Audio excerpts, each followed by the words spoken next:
Brigedia Jenerali Mohamed Jafar Assad, naibu wa ukaguzi wa makao makuu ya Katam Al-Anbiya, amesema Ghuba ya Uajemi na mlango wa bahari wa Hormuz ni eneo linalohusiana na Iran na nchi jirani, na Marekani hawana haki ya kutoa maoni kuhusu eneo hili.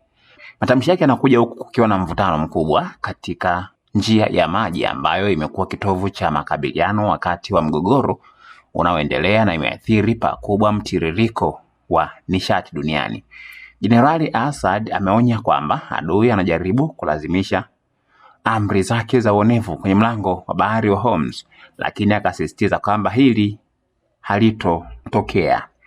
Pia ameeleza tabia ya uonevu wa wanasiasa wa Marekani kama chanzo cha aibu kwa watu wa Marekani, akisisitiza kwamba masuala ya kikanda hayana uhusiano wowote na Marekani.